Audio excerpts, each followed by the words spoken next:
28వ అధ్యాయం. సామెతల గ్రంథం 28వ అధ్యాయం 13వ వచనం. అందరం కలిసి చదువుతాం.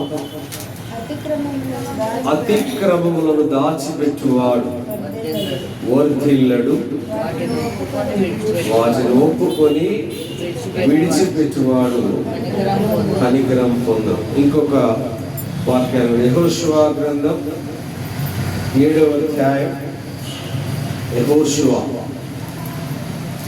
7వ అధ్యాయం 19వ వచనం. 7:19.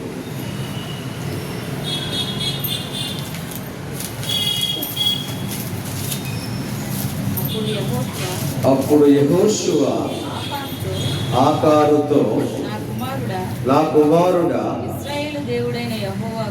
ఇజ్రాయేలు దేవుడైన యెహోవాకు మహిమను చెల్లించి ఆయన ఎదుట ఒప్పుకొని నీవు చేసిన దానిని మరుగు చేయక నాకు తెలుపమని వేడుకొంటున్నా. ఏమన్నాడు? 2 విషయాలు చూసాం. ఒప్పుకోవడం. ఎందుకు ఒప్పుకోవాలంటే మనం ఒప్పుకోవటం ద్వారా దేవునికి మహిమ వస్తుంది. కాబట్టి చిన్న ప్రార్థన చేసుకొని దేవుడు మనతో మాట్లాడాలని చిన్న ప్రార్థన చేస్తాం. పరిశుద్ధుడైన తండ్రి, మహోన్నతుడైన దేవ, ఈ సంవత్సరం అంతా నా 2025 సంవత్సరం అంతా కూడా నా తండ్రి ఈ దయలో కృపలో భద్రపరిచారు. నా తండ్రి, కొన్నిసార్లు మేము చేసిన పాపములు, మేము చేసిన అపరాధములు దేవా మీ దగ్గర ఒప్పుకోకుండా మా పాప స్థితిని మేము కొనసాగిస్తూ ఉన్నాం. మరి సమయంలో మీరు మాకు ఇచ్చిన లేఖన భాగం ద్వారా మీరు మాతో మాట్లాడండి. ప్రత్యేకంగా మీరే మాట్లాడండి ప్రభువా. మీరు మాట్లాడితేనే మా హృదయాలు కదులుతాయి. మీరు మాట్లాడితేనే మా హృదయాలు మారుతాయి. ఎందుకంటే ప్రభువా, మేము చెడ్డ హృదయం కలిగిన వాడు, కఠినమైన హృదయం కలిగిన వాడు. కాబట్టి ప్రభువా, మీరే మాట్లాడండి. ప్రత్యేక నా దగ్గర నిలబడుతున్న నన్ను విశ్రుచాక మరుగుపరుచుకోవాలి ప్రభువా. మీ మాటలు నా నోటిలో ఉంచి మీరు మాట్లాడాలి. మీ కృపకై కోరుకుంటూ యేసుక్రీస్తు వారి పరిశుద్ధమైన నామంలో ఈ మనవి చేస్తూ నాము తండ్రి, ఆమేన్. చూస్తే ఇక్కడ యెహోషువ ఆకానుతో అంటా ఉన్నాడు, ఒప్పుకోవాలి. ఏం చేయాలి? దీన్నే మనము నూతన సంవత్సరంలోకి మనం ప్రవేశించకూడదు. ఇంకా ఏమన్నా డాగులు ఏమన్నా ఉన్నాయి? ఇంకా దేవుడికి తెలుసు రహస్య పాపాలు కొన్ని ఉన్నాయి. రహస్య పాపాలు బయటికి మాత్రం చాలా మనము పరిశుద్ధులుగా అలా నీతిమంతులుగా కనిపిస్తూ ఉంటాం. కానీ దేవుడు మనకిచ్చిన ఈ ధన్యకరమైన సమయం, ప్రివిలేజ్. యాక్చువల్గా ఈ సమయం ఎంత విలువైందంటే నూతన సంవత్సరంలోకి ఆయన ఆశించిన రీతిలో మనం ప్రవేశించడానికి మనలో ఉన్న ఆ చెడ్డ హృదయం లేకపోతే చెడ్డ అలవాట్లు అయితేనేమి వాటన్నిటి కూడా మనం ఆయన ముందు ఒప్పుకొని క్షమించమని అడిగి పరిశుద్ధ శుద్ధీకరణం అయ్యి మనము నూతన సంవత్సరంలోకి మనం ప్రవేశించవలసిన వారం కావట. కాబట్టి ఒప్పుకొనుట. ఒకసారి చూస్తే పరిశుద్ధ గ్రంథంలో ఇంకొక వాక్యాన్ని మనం చూస్తాం. చూడు, యోబు గ్రంథం 31వ అధ్యాయం. యోబు గ్రంథం 31వ అధ్యాయం 33, 34 వచనాల్లో కూడా ఆదాము చేసినట్లు నా దోషములను దాచిపెట్టుకొని మహాసమూహమునకు భయపడి కుటుంబముల తిరస్కారమునకు జడిసియు నేను మౌనముగా నుండి ద్వారము దాటి బయలు వెళ్ళక రొమ్ములో నా పాపములను కప్పుకొని ఎడల పరమనున్న దేవుని దృష్టికి నేను వేషధారినవుదు. ఏంటంట? కప్పుకుంటున్నా. ఏం చేస్తానో. కానీ ఇందాక మనము సామెతల గ్రంథాలు ఏమంటాడు? 13:25 ఏమన్నాడు? అతిక్రమమును దాచిపెట్టువాడు వద్దు. అంటే దాచిపెట్టుకోవటం, కప్పుకోవడం. మన పాపాలను ఎవరన్నా చూస్తారేమో. ఒకవేళ నేను పాపిని, నేను చెడ్డవాడిని తెలిస్తే నన్ను వాళ్ళు ప్రేమించరేమో, లేకపోతే గౌరవించరేమో, మరి అలాగనే వాళ్ళు నన్ను ఒక విధంగా చూస్తారేమో అని మనం అనుకుంటా ఉంటాం. దేవుడు ఈరోజు నిజంగా ఒక గొప్ప సమయం ఇచ్చాడు మనకి. ఏంటో సమయం అంటే ఆయన ముందు ఒప్పుకోవటం, దాచిపెట్టుకోకూడదండి. నా చేసిన మనం ఏమైతే దేవునికి ఇష్టం లేని పనులు చేశామో, దేవునికి ఇష్టం లేని ప్రవర్తన కలిగి ఉన్నామో, అవి దాచిపెట్టుకోకుండా దేవుని ముందు ఒప్పుకోవాలి. మొట్టమొదటి చూస్తే కవర్ చేసుకుంటాడు. Covering next leads to confessing. ఇంకొకటి చూస్తే మనము రోమీయులకు రాసిన పత్రిక 6వ అధ్యాయం 12-14 చూసుకుంటే, అక్కడ లిటరల్ గా మనం చూస్తే అక్కడ ఏం చేస్తా ఉన్నారంటే, విజయము మీద మనకి పాపం మీద జయం వచ్చే విధంగా, అంటే కాంకరింగ్. ఎప్పుడైతే కాబట్టి శరీర దురాశలకు లోబడక చావునకు లోనైన మీ శరీరమందు పాపమును ఏలనీయకుడి. ఏమంటాడు ఇక్కడ? ఆ పాపానికి మీరు ప్రలోభాలు అవ్వద్దు, లోబడొద్దు, ఏలనీయొద్దు అంట.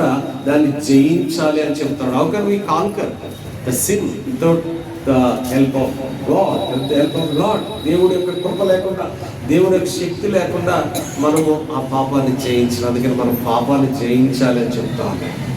ఈరోజు ఈ సమయం, ఈ 45 నిమిషాల్లో దేవుడు మనతో మాట్లాడుతున్న విషయం ఏంటంటే, నా కుమారుడ, ఇంకా ఏమైనా ఉన్నాయా నేను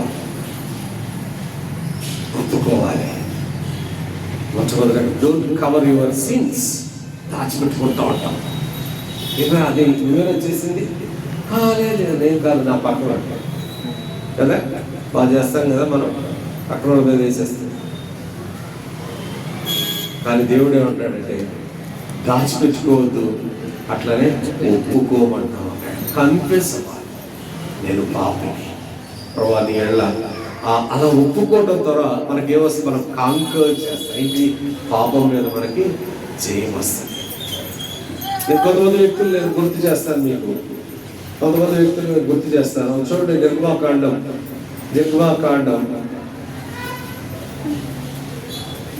9వ అధ్యాయం 37వ వచనం. నిర్గమాకాండం 9వ అధ్యాయం 37వ వచనం. ఇటు రావచ్చు, నేను నాకు కనపట్ల. 9 సరే 10వ వచనం 16, 10వ అధ్యాయం 16, 10. త్వరగా పిలిపించి, నేను మీ దేవుడైన యెహోవా ఎడలను ఈ ఎడలను పాపం చేసి. ఎవరంటారు ఈ మాట? ఎవరన్నారు? ఫరో అంటున్నాడు. చూడండి, అంటే తర్వాత మళ్ళీ అతని యాక్షన్ మారిపోయింది. ఆ ఉపద్రవం ఎప్పుడైతే బయటకు వెళ్ళిపోతాడో మళ్ళీ వాళ్ళు అంటే ఈ confess not with own heart, హృదయంలో నుండి రాలేదే, నోటిలో నుండి వచ్చిన కన్ఫెషన్. దానికి రిజల్ట్ ఉండదు. నీ కన్ఫెషన్ కానీ నీ ఒప్పుకోలు కానీ హృదయంలో నుండి హృదయపూర్వకంగా ఒప్పుకోవాలి. ప్రభా నేను పాపం చేశాను ప్రభా అని మనం ఎప్పుడైతే దేవుని ముందు హృదయపూర్వకంగా ఒప్పుకుంటామో, దేవుడు మన యొక్క ఆ లోబడే తత్వాన్ని, అలానే మన యొక్క ఆ కన్ఫెషన్, ఆ పశ్చాత్తాపాన్ని చూస్తాడు. ఈ రోజున చూస్తే దేవుని బిడ్డలు చాలా మంది కూడా మనుషుల కొరకు ఏం చేస్తూ ఉంటారు? మనుషుల కొరకు ఏదో కనపడాలని చేస్తూ ఉంటారు. కనపడాలి, నేను నీతిమంతురాలు, లేకపోతే నీతిమంతుడి అని కొంతమందికి నటిస్తారు. It doesn't take any result. అలా చేయటం ద్వారా ఏముండదు. దేవుడు కూడా చూస్తాడు. ఇంకా అలాంటి వ్యక్తి ఆకారం చూస్తా, ఆకాను కూడా సేమ్. అంటే నువ్వు తప్పు చేసావా, నేను పాపం చేశాను అని అంటాడు, కానీ ఓల్డ్ హార్టెడ్గా అని అంటాడు. అందుకనే ఆకాను ఎక్కడికి వెళ్ళిపోతాడు, ప్రార్థన. ఆకాను మరణానికి గురవుతాడు. కింద మనం చూసిన ఆ యెహోషువ గ్రంథంలో చూస్తే ఆకాను కూడా హృదయపూర్వకముగా తను ఒప్పుకోలేదు, నేను పాపం చేశాను, నేను దేవునికి వ్యతిరేకమైన మరి హృదయం కలిగి ఉన్నాను, నేను అది దొంగిలించాను అని ఒప్పుకోను. ఇంకో వ్యక్తిని చూస్తే మీ దేవుడు ఉంటారు. ఇక్కడ మనం చూస్తే ఇంకో వ్యక్తిని చూడండి ఒకసారి. సంఖ్యాకాండం 22వ అధ్యాయం 34వ వచనం. సంఖ్యాకాండం 22వ అధ్యాయం 34వ వచనం. అంటే నేను హృదయపూర్వకంగా కాకుండా నోటితో ఒప్పుకున్న వాళ్ళ లిస్టును మీకు ఇస్తున్నాను. అందుకు బిలాము, నేను పాపము చేసి నీవు నాకు ఎదురుగా నాకు తెలిసినది కాదు, కాబట్టి ఈ పని నీ దృష్టికి చెడ్డదైతే. ఇక్కడ మనం చూస్తే ఆ బిలాము సంగతి మనం చూస్తే బిలాము కూడా నోటితో ఒప్పుకున్నాడు, హృదయంతో కాదు. అందువల్ల రిజల్ట్ లేదు. ఇంకో వ్యక్తులు కూడా మనం చూడొచ్చు. ఇప్పటి వరకు ఎంతమంది చూసాం? ఫరోను చూసాం, ఆకాను చూసాం, తర్వాత ఇప్పుడు బిలామును చూసాం. ఇంకో వ్యక్తిని మనం చూస్తే మొదటి సమూయేలు గ్రంథం 15వ అధ్యాయం 30వ వచనం. ఒకసారి చదవండి. మొదటి సమూయేలు గ్రంథం 15వ అధ్యాయం 30వ వచనం.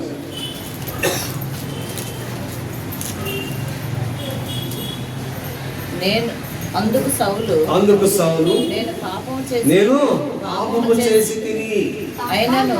చూడండి, అంటే ఇక్కడ సౌలు కూడా ఏ లిస్టులో ఉన్నాడంటే నోటితో ఒప్పుకొని దేవుని యొక్క అనుగ్రహమును పొందని వాడుగా ఉన్నాడు. ఆల్మోస్ట్ నలుగురు చూసాం. ఒకళ్ళెవరు? ఫరో, నోటితోనే ఒప్పుకున్నాడు. రెండవ ఆకాన్, 3 బిలాము, 4 సౌలు. కొత్త నిబంధనలో కూడా ఒక అతను ఉన్నాడు.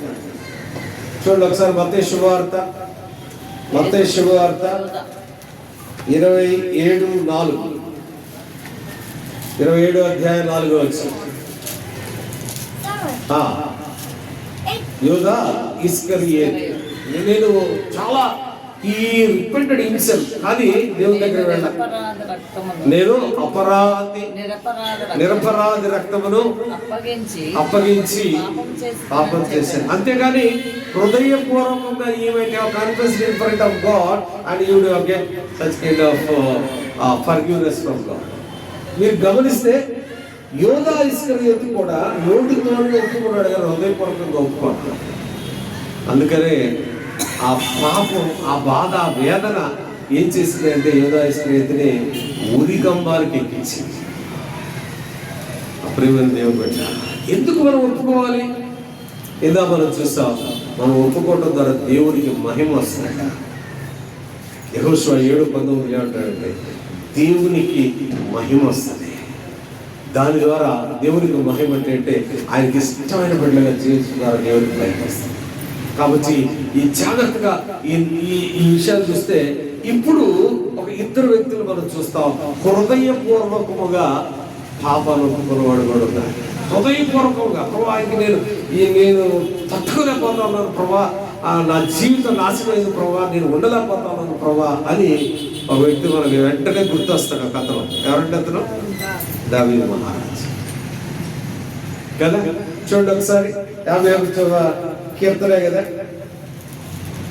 అలాగే అందుకని ముందు చూస్తే 2వ సమూయేలు గ్రంథం 12వ అధ్యాయం 13వ వచనం.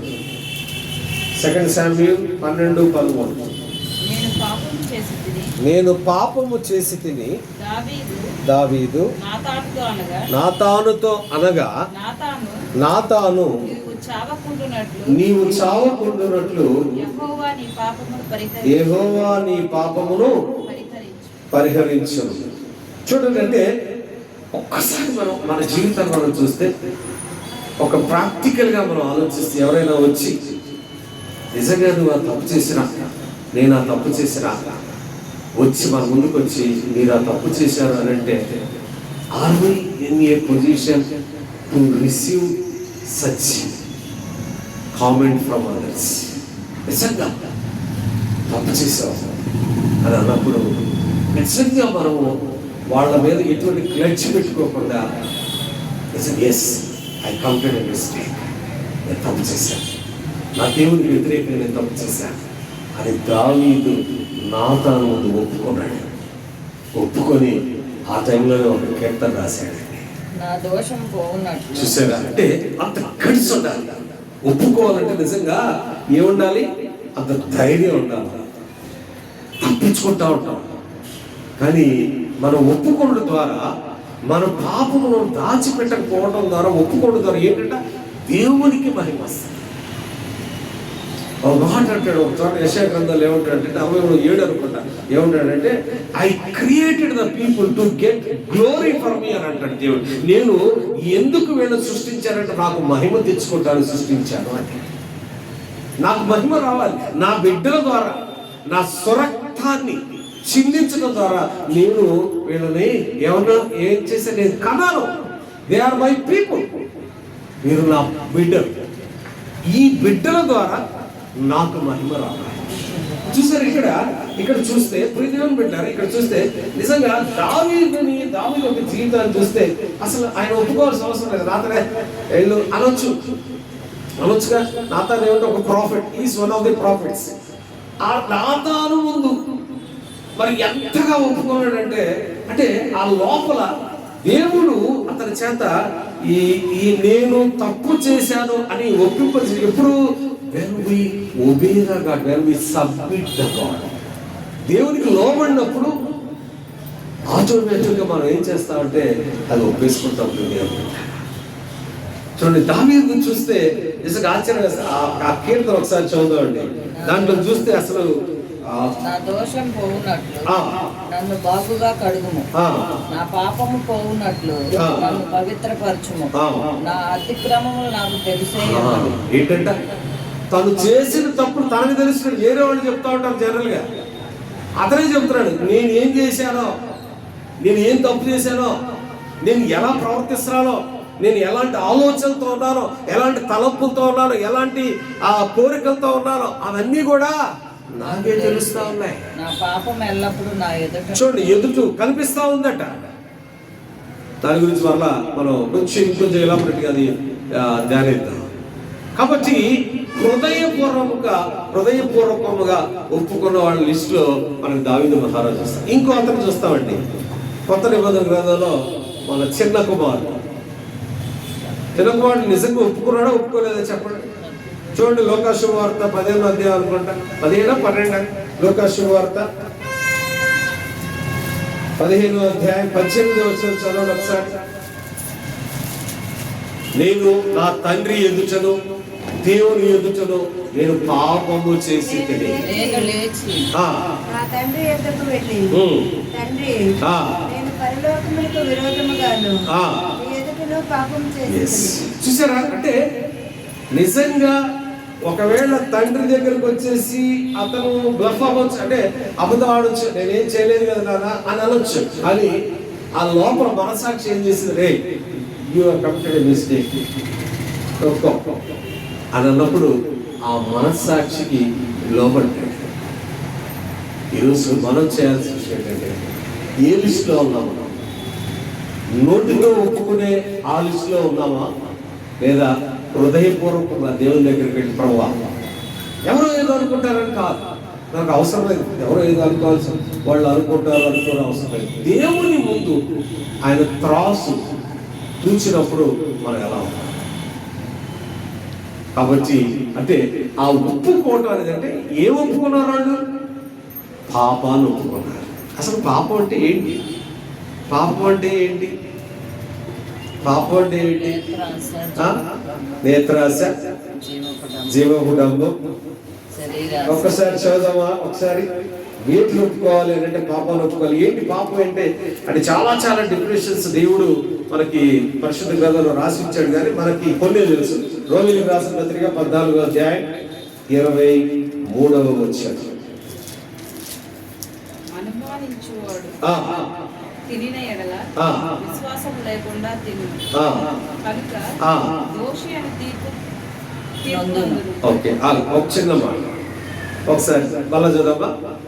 అనుమానించువాడు తినిన ఎడల విశ్వాసము లేకుండా తినును.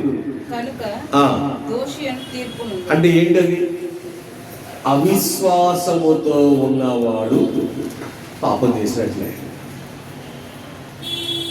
దోషి అంటే పాపం, దోషం అంటే పాపం కదా. అంటే ఇక్కడ ఇప్పుడు మన పాపం ఏం చేస్తాడు? అబద్ధాలు ఆడకూడదు, లేకపోతే దొంగతనం చేయకూడదు, లేకపోతే అది మాట్లాడకూడదు, అది చేయకూడదు, ఇది చేయకూడదు అని అంటాం కదా. దేవుడు ఇచ్చిన ఆ యొక్క డెఫినేషన్ మనం చూస్తే అవిశ్వాసము కూడా పాపమే, అపనమ్మకం కూడా పాపమే. దాంట్లో మనకు బాగా తెలుసు ఒక అతను.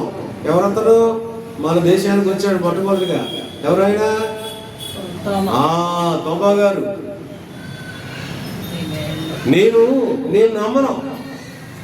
ఆయన చేతిలో, ఆయన కాళ్ళల్లో నా వేలు పెట్టి నేను చూస్తేనే నమ్ముతాను అని అంటాడు. వాడు మాట అంటాడు దేవుడు. చూసారా ఏమంటాడు ఆ మాట? చూచి నమ్మిన వారి కంటే చూడకుండా నమ్మిన వారు ధన్యులు.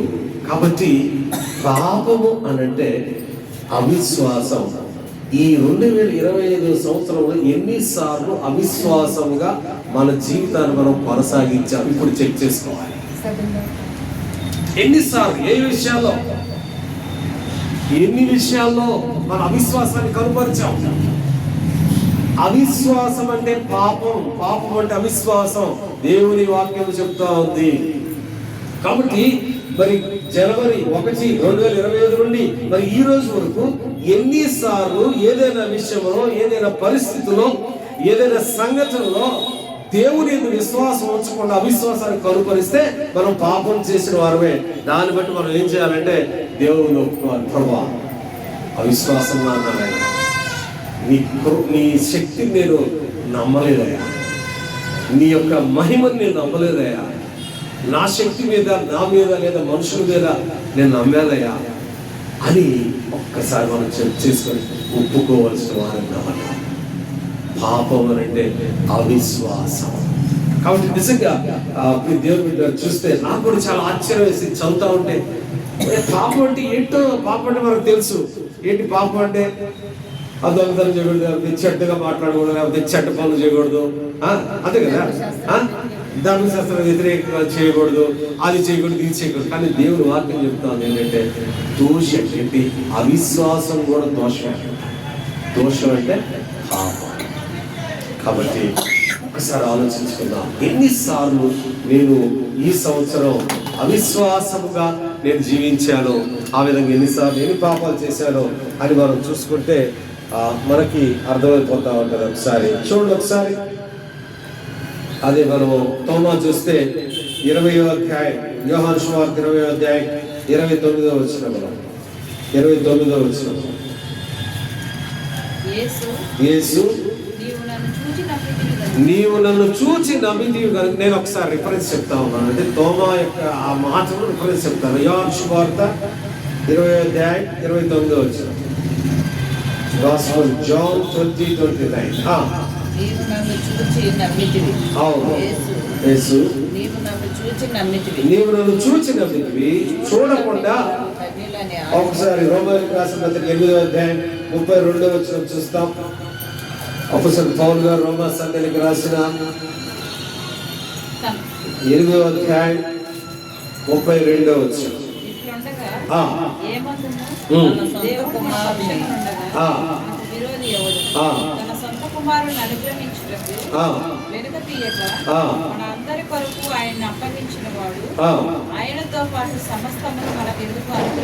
చూడండి ఒకసారి, కొన్నిసార్లు మన జీవితం ఎలా ఉంటుందంటే, నేను ఈ పనిని నేను ప్రారంభిస్తా ఉన్నాను, లేదా నేను ఫలానా ఉద్యోగం చేస్తా ఉన్నాను, ఫలానా దగ్గరికి వెళ్తా ఉన్నాను, ఈ పని ఖచ్చితంగా నాకు సక్సెస్ అవుతా లేదా అని అంటే ఏమంటున్నాడు తెలుసా? ఆయన కుమారుణ్ణి నీ కొరకిస్తే, ఎవరిచ్చాడు? సొంత కుమారుణ్ణి నీ కొరకు పంపిస్తే, సొంత కుమారుడి కంటే ఎక్కువగా నిన్ను ప్రేమిస్తే నీకెందుకు అంత అవిశ్వాసం వస్తుంది? చూసారంటే ఆ అవిశ్వాసం అనేది పాపం అని చెప్పడానికి 2-3 మీకు రిఫరెన్స్ చూపెడతాం. మరలా చదవమని ఒకసారి. ఇట్లుండగా ఏ బంధము? దేవుడు మన పక్షమున ఉండగా మనకు విరోధి ఎవరు? తన సొంత కుమారుని అనుగ్రహించుటకు వెనుక తీయక మన అందరి కొరకు ఆయనను అప్పగించిన వాడు. ఎవరి చేతిలో ఉంది? మన భవిష్యత్తు అంతా ఆయన చేతిలోనే ఉంది. కానీ మనం ఏమనుకుంటామంటే అంత నేనే చేయాలి. దానికి ఇంటికి వచ్చిన కూడా 139 కీర్తన 16 వచ్చాం. 139 కీర్తన 16 వచ్చాం. 139 16 నేను పిండమునై ఉండగా నీ కన్నులు నన్ను చూచెను. నియమింపబడిన దినములలో ఒక్కటైనా కాకమునిపే నా దినములనియు నీ గ్రంథములో లిఖితములాయ. ఏం జరగాలి నీ జీవితంలో? రేపేం జరగాలి? ఎల్లుండి ఏం జరగాలి? ఈ రోజు ఏం జరగాలి? తర్వాత ఏం జరగాలి? సమస్తం కూడా ఆల్రెడీ రాసేసారండి. మనం ఒకటే చేయాల్సింది ఏంటంటే విశ్వాసం. నా భవిష్యత్తు నా ప్రభు చేతిలో ఉంది, నా తండ్రి చేతిలో ఉంది అన్ని విశ్వాసంతో ముందుకు అడిగేస్తే ఆయనే చూసుకుంటాడు.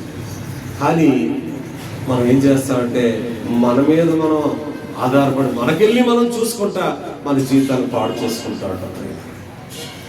కాబట్టి మొట్టమొదటిది మనం ఒప్పుకోవాల్సింది ఏంటంటే అవిశ్వాసముతో ఈ సంవత్సరం అంతా కూడా ఎక్కడైనా మనం అడుగులేసామా?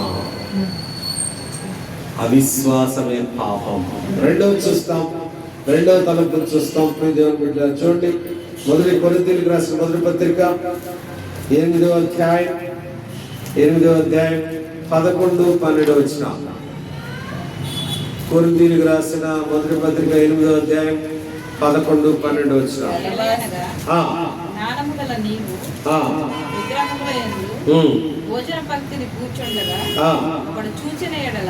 కాదు నువ్వు చేసిన అది కాదు. మొదటి కొరింథీయులకు రాసిన పత్రిక 8వ అధ్యాయం 11-12. అందువల్ల ఎవని కొరకు క్రీస్తు చనిపోయెను ఆ బలహీనుడైన ఆ నీ సహోదరుడు నీ జ్ఞానమును బట్టి నశించును. ఈలాగు సహోదరులకు విరోధముగా పాపము చేయటం వలనను వారి బలహీనమైన మనస్సాక్షిని నొప్పించుట వలనను విరోధముగా పాపము. రెండోది ఏంటండి? మనస్సాక్షిని నొప్పించడం. ఎలా నొప్పిస్తావు? ఎదుటి వ్యక్తి మనస్సాక్షిని ఎలా నొప్పిస్తావు చెప్పండి? మనం అనుకోవడానికి మాటలు ఎలా ఉంటాయి? తోటాలు కత్తులు కదా. నోట్లో నుండి ఒక మాటే వచ్చేది, అది ఎక్కడో గుచ్చుకుంటుంది. గాయమైపోయి ముఖ్యంగా ఒక 2-3 సంవత్సరాల క్రితం అనుకుంటా, నాకు బాగా గుర్తు, ఇంటర్మీడియట్ ఒక బాబు పాపం ఫెయిల్ అయితే వాళ్ళ నాన్నగారు, ఎందుకురా 2 సంవత్సరాలు చదివావు, నువ్వు ఏంట్రా ఏం చేసావు, ఇదేనా అని అన్నాడంట. అంతే, మనసు గాయపడింది. తర్వాత శరీరానికి గాయం వేసుకున్నాడు. చూసారా, మనసు గాయపడింది, శరీరానికి గాయం చేసుకున్నాడు, అంతవరకు ఏం పర్వాలేదు. మరి మన జీవితంలో ఈ 2025 సంవత్సరంలో ఎంతమంది మనసును మనం గాయపరిచాం? మాటల ద్వారా కానీ, మాట్లాడకపోవడం ద్వారా కూడా కొంతమంది గాయపరుస్తూ ఉంటారు. కొంతమంది కదా గాయమైపోతారు, మాట్లాడరు. ఆ మాట్లాడడం ద్వారా వాళ్ళు ఏదో పెద్ద ఘనత సాధించావు అనుకుంటారు. పక్కన ఆ వ్యక్తి చాలా బాధపడతా ఉన్నారు అన్న విషయాన్ని గ్రహించి చూసారంటే ఈ ఎలాంటి సెన్సిటివ్ మ్యాటర్స్ అంటే దేవుడు మనల్ని కార్నర్లో నుండి నరుకుతా ఉన్నాడు. అని మీరు ఇదంతా చేసుకోవాలి, మీరు ఇవన్నీ కూడా మీరు చెక్ చేసుకోవాలని చెప్తున్నాడు. 2026లోకి వెళ్ళబోయే ముందు మనస్సాక్షి చెప్పినా కొన్నిసారి అలా మాట్లాడకూడదు, నువ్వు అవి చూడకూడదు, నువ్వు ఆడకూడదు, నువ్వు వారితో స్నేహం చేయకూడదు అని మనస్సాక్షి చెప్పా వెయిట్. అది మనస్సాక్షి ఏం చేస్తా ఉంటా, నువ్వు పక్కన నా పని నేను చేసుకుంటా అన్నట్టు. చూసారా ఎన్నిసార్లు అలా చేసాం, ఎన్నిసార్లు మన మనస్సాక్షిని బాధ పెట్టాం. అలానే మన మాటల వల్ల, కత్తులు లాంటి మాటల వల్ల ఎంతమందిని బాధ పెట్టాం. అది కూడా పాపమే. దేవుడు మాట్లాడుతున్నాడు ప్రియులారా. మొట్టమొదటిది అవిశ్వాసము పాపం, రెండవది మనస్సాక్షిని బాధ పెట్టడం. మన మనసాక్షి మొట్టమొదటిగా మనసాక్షి నువ్వు తప్పు చేయలే, తప్పు మాట్లాడు, తప్పుగా ఆలోచించని మనసాక్షి చెప్పదు. ఎప్పుడు చెక్ చేస్తాడు, మనం వాన్ చేస్తా ఉంటుంది ఎప్పుడు కూడా. లేదా నేనేం చేసినా కానీ నన్ను ఏమన్నా అంటే ఎవరు చెప్పండి, నిజంగా వాళ్ళు చెక్ చేసుకోవాలి. ఎవరుందా అలా ఉంటారు? ఎవరైనా ఇంట్లో పెద్దవాళ్ళు ఉంటారు, వాళ్ళు మనం తప్పు చేస్తా ఉంటే వాళ్ళు మనల్ని ఏం చేస్తూ ఉంటారు, చేయకూడదు, ఇలా ఉండకూడదు అని ఏం చేస్తుంటారు, వాళ్ళు మనం వాన్ చేస్తూ ఉంటారు. పట్టించుకో, నీకేం తెలుసు ఊరుకో, నీకేం తెలుసు ఊరుకో అని అంటాం కదా అన్నాం. కాబట్టి దేవుడు ఈరోజు గుర్తు చేస్తా ఉన్నాడు. దేవుడు గుర్తు చేస్తా ఉంది ఏంటంటే, ఎన్నిసార్లు నీ మనస్సాక్షిని గాయపరిచావు, నీ మనస్సాక్షిని గాయపరచుకోవడం ద్వారా ఎదుటి వ్యక్తులు కూడా గాయపరిచావు. అది ఒప్పుకోమంటున్నాడు దేవుడు. గుర్తు చేసుకోవాలి. 2020 జనవరి 1 నుండి ఈ రోజు ఈ ఏడ గుర్తుంటాయండి అని అంటే గుర్తు చేసుకొని ఒప్పుకోవాలి దేవుని దగ్గర. మూడవది చూస్తే ఈ విషయంలో ఒకసారి చూస్తే మరి ఒక చిన్న విషయాన్ని నేను గుర్తు చేస్తాను. ఇప్పుడు సౌలు ఉన్నాడు కదా. సౌలు ఉన్న టైంలో యేసయ్య ఉన్నాడా? లేడుగా. మరి సౌలుతో మాట్లాడిన వ్యక్తి ఎవరు? సౌలుతో మాట్లాడింది, సౌలా నీవేళ నన్ను హింసిస్తున్నావు, లేకపోతే నా బిడ్డను హింసిస్తున్నావు అని అలా. అంటే ఆ మనస్సాక్షి హెచ్చరించిన సౌలుకి, నువ్వు క్రైస్తవులు ఇలా చేస్తున్నావు, హింసిస్తున్నావు, వాళ్ళని బాధపడుతున్నావు, నువ్వు తప్పు, అది చెయ్యకూడదు అని అన్నగారు వెళ్ళా. అంటే మనస్సాక్షిని గాయపరిచి గాయం చేసి ఇతరులను కూడా గాయపరిచినప్పుడు దేవుడు డైరెక్ట్ గా సౌలుతో మాట్లాడాడు. నీతో నాతో కూడా మాట్లాడుంటాడు, కానీ మనకి అర్థం అవ్వదు కొన్నిసార్లు. ఎందుకంటే మనం వేరే ఆలోచనతో ఉంటాం కాబట్టి. కొరింథీయులకు రాసిన మొదటి పత్రిక 4:4 ఒక మాట అంటాడు. ఒక మాట అంటా ఉంటా, మనమే అనుకుంటా ఉంటాం. ఏంటంటే చదవండి ఒకసారి. నా యందు నాకు ఏ దోషము. చూసారా, మనకి ఎటువంటి నేను తప్పు చేస్తున్నాను లేకపోతే పాపం చేస్తున్నాను అని ఎప్పుడు కూడా కొంతమంది మా స్నేహితులు ఉన్నారు, కొంతమంది పెద్ద వాళ్ళు ఉన్నారు, ప్రత్యేకంగా పొలిటికల్ లీడర్స్ వాళ్ళు మాత్రం ఒప్పుకోరు అసలు తప్పు చేస్తున్నాం అని. ఒప్పుకుంటారా? వీఆర్ డూయింగ్ రైట్ అంట. నా యందు ఏ దోషము కారణాలేదు అని అంటాడు. కాబట్టి చాలా మూడోది చూస్తాం. యాకోబు పత్రిక 4:17 ఒప్పుకోవాల్సిన మూడో అంశం ఏంటంటే, కాబట్టి మేలైనది చేయనెరిగి అలాగు చేయని వారికి పాపం. ఏంటంటే మేలు చేసే స్థితిలో ఉన్నాం, అవకాశం వచ్చింది, వాళ్ళు దగ్గరకు వచ్చారు, కానీ చేయలా. లేకపోతే ఏంటంటే అది పాపం అంట. చేయగలిగిన స్థితిలో ఉండి మన మేలు చేయకపోతే పాపమే. చూసారా, అప్పుడే నిద్ర వస్తుంది. 11 ఇంటి దగ్గర ఉంటే రాదు కదా, 12 దాకా మామూలు ఉంటారు ఏమన్నా. కొన్నిసార్లు అంతే, క్లాసులో ఉన్నప్పుడే నిద్ర వస్తుంది, బయట వాళ్ళు ఎంతసేపు తిరగచ్చు. కాబట్టి మూడోది చూస్తే, మేలు చేయగలిగిన స్థితిలో ఉండి కూడా మేలు చేయకపోవటం. దాన్ని కూడా మనం ఒప్పుకోవాలి. ఈరోజు ఎవరన్నా వచ్చి నన్ను అడిగినప్పుడు నేను చేయగలిగే స్థితిలో ఉన్నాను, కానీ నేను చేయలేకపోయాను. ఒక సంఘటన ప్రభు వారు మాట చెప్తాడు. ఒక స్నేహితుడు వచ్చి నాకు ఆకలేస్తా ఉంది, నేను తట్టుకోలేకపోతున్నానంటే అతను నేను పడుకున్నాను, పిల్లలు నిద్రపోతాను, డిస్టర్బ్ చేయొద్దు అని అంటే గుర్తుంది. అది సంఘటన గుర్తుంది కదా. కానీ మళ్ళీ తర్వాత లేచి చాలా భయంకర పరిస్థితిలో వచ్చాడు కాబట్టి లేచి పిల్లల్ని పక్కన పెట్టి అతనికి హెల్ప్ చేస్తాడు. కాబట్టి ఒకవేళ ఈ 25లో ఈ జరిగిన ఈ సంవత్సరంలో ఒకవేళ ఎప్పుడైనా ఎవరన్నా నిన్ను అడిగినప్పుడు, ఎవరన్నా నీ సాయం కోరినప్పుడు, ఎవరన్నా నీ దగ్గరకు వచ్చి కొంచెం నాకు ఈ పని చేయటం అన్నప్పుడు చేయగలిగిన స్థితిలో ఉండి కూడా అక్కడ ఆ నిబంధన చూసుకుని చేయగలిగిన స్థితిలో ఉండి కూడా చెయ్యకపోతే అది కాదు, అది కూడా ఒప్పుకోవాల్సిన వారుగా ఉన్నాం. 4 చూస్తాం. యోహాను రాసిన మొదటి పత్రిక 3వ అధ్యాయం 4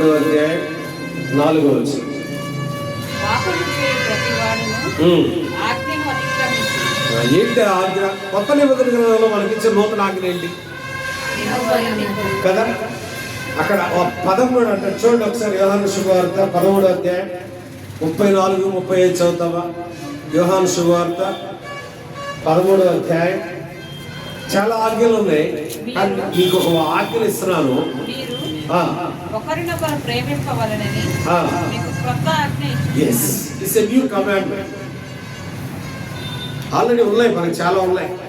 కానీ కొత్త నిబంధన గ్రంథంలో దేవుడు ఇచ్చిన ఆజ్ఞ ఏంటంటే, ఒక ఆజ్ఞ ఏంటంటే నిన్ను వలె నీ పొరుగు వాళ్ళని ప్రేమించాలి. ఈ 25వ సంవత్సరంలో ప్రేమించడం అంటే ఏంటి చెప్పండి? మీరందరూ తెలిసిన వాళ్ళే, నేను నాకంటే అంత తెలియగల వాళ్ళు అనుభవం. ప్రేమించడం అంటే ఆదరించడం. ఓకే, ఇంకా ఇంకా ఇంకా ఏం చెప్పచ్చు? ప్రేమించడం అంటే ఆకలి అన్నం పెట్టడం కదా. ఓకే, ఆ థాట్స్ లో కూడా వాళ్ళ మీద ఎటువంటి నెగిటివ్ సెన్స్ లేకపోవడం. ఇంకా అవకాశం ఉన్నప్పుడు వారికి మనం సాయం చేయాలి. ఒకవేళ ఒక వ్యక్తి నాశనం అయిపోతా ఉంటాడు, ఫర్ ఎగ్జాంపుల్ మీ కొలీగే, మీ ఫ్రెండే, లేకపోతే మీ బంధువే, లేకపోతే మీ అన్నయ్యో అక్కయో, వాళ్ళ గురించి మనం వెళ్ళి సువార్త చెప్పాలి. వినరు, నాకు తెలిసే, నేను చిన్నప్పటి నుంచి నేను బైబిల్ చదువుతానే ఉన్నాను, నాకు అంతా తెలుసు అని అన్నాను. అప్పుడు మనం మన ప్రేమను ఎట్లా వ్యక్తపరుస్తాం చెప్పండి చెప్పండి. ఎట్లా ప్రేమ వ్యక్తపరుస్తాం? అతని దగ్గరికి వెళితే అతను మనం దూషిస్తే నాకు తెలిసి వెళ్ళి అన్నట్టు ప్రార్థన చేయాలి. అంతే, ప్రార్థన చేసి ప్రభువా నా ఫ్రెండ్ని మార్చేయాలి. అది కూడా నువ్వు ప్రేమిస్తే మనం ప్రార్థన చేస్తాం, అదే సాయం చేయాలి కదా. కాబట్టి ఎప్పుడైనా కానీ 25లో ప్రేమని మనం చూయించకుండా ఉన్నామేమో. మనకి మానవులు ఏంటంటే చాలా బలహీనతలు ఉంటాయి. ఎమోషనల్, ఒక విధంగా మనం చెప్పాలంటే ఎమోషనల్ ఇంబ్యాలెన్స్ ఫెలోస్ అంటారు. ఎమోషనల్ ఇంబ్యాలెన్స్, మన ఆవేశాన్ని లేకపోతే ఉద్రేకాన్ని మనం కొన్నిసార్లు కంట్రోల్ నేను ఎందుకు చేయాలి, వాళ్ళ గురించి ఎందుకు చేయాలి, అతను నా మాట్లాడు, లేకపోతే నా ఇది you have to, if you are the son or daughter of God, and you have to pray for those who hesitate. నిన్ను ఎవరైతే దూషించారో, నిన్ను ఎవరైతే ద్వేషించారో వాళ్ళ గురించి మనం ప్రార్థన చేయాల్సిందే. అదే ప్రేమ. ఈ ప్రేమ గురించి మనం మాట్లాడితే టైం అయిపోద్ది. అసలు యాక్చువల్గా దేవుడి ప్రేమ గురించి మనం మాట్లాడాలంటే చాలా టైం అయిపోద్ది. ఇప్పుడు అవసరం లేదు, నేను ఊరిగా అవుట్లైన్ ఇస్తా. కాబట్టి 25లో ఎప్పుడైనా ఎవరినైనా మనం ప్రేమించకుండా ద్వేషిస్తే, ప్రేమ కొంతమందికి పరిమితమా లేకపోతే అందరికీ పరిమితం? 3:16 చదువుతాం ఒకసారి. జాన్ 3:16, యోహాను శుభవార్త 3:16. దేవుడు లోకమును ఎంతో ప్రేమించి దేవుడు లోకమును లోకంలో ఎవరున్నారు? మనమే ఉన్నావా? మన భారతదేశంలో వాళ్ళే ఉన్నావా? లేకపోతే ఆంధ్ర వాళ్ళవే ఉన్నావా? గుంటూరు వాళ్ళవే ఉన్నావా? అందరూ ఉన్నారు. అంటే మనం అందరినీ ప్రేమించాలి. వాళ్ళు ఎవరైనా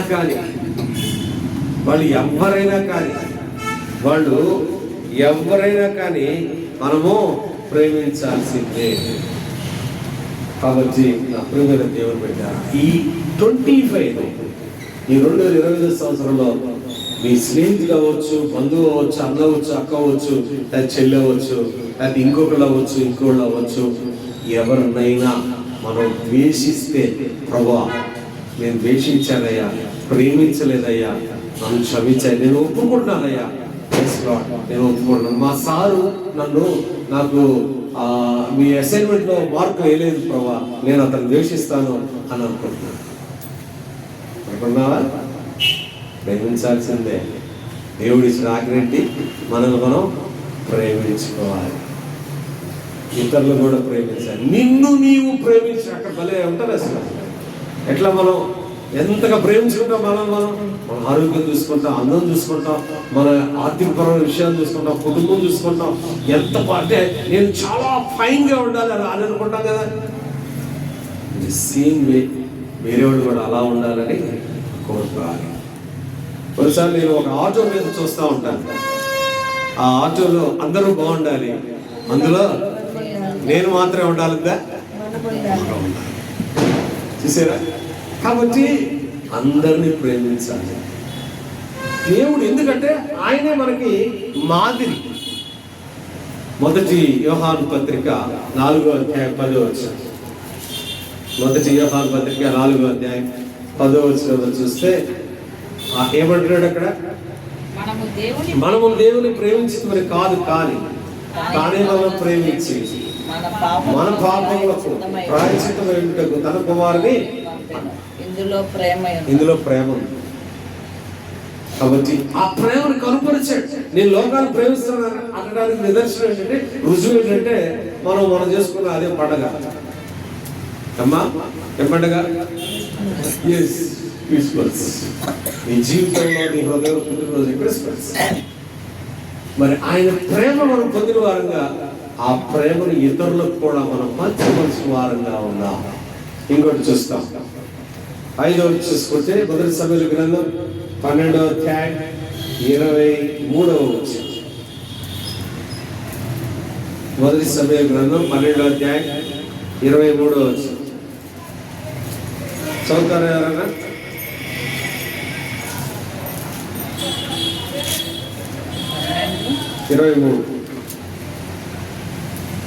మొదటి సమయం. నా మట్టుకు నేను మీ నిమిత్తము ప్రార్థన చేయటం మానుట వలన యెహోవాకు విరోధముగా పాపం ఏంటంట? ఇంకో పాపం ఏంటి? ప్రార్థన చేయకపోవడం కూడా పాపమే కదా. ఎవరి గురించి?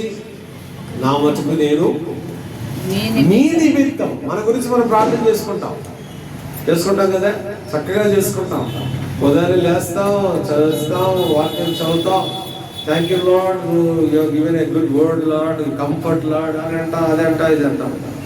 కానీ ఇక్కడ మన గురించి మనం ప్రార్థన చేసుకుంటూ పాటు వేరే వారి గురించి కూడా ప్రార్థన చేయవలసిన వారంగా ఉన్నాం. ఆ విషయంలో ఒక విషయాన్ని నేను గుర్తు చేయాలి. Life transforming ministries we bound on this aspect.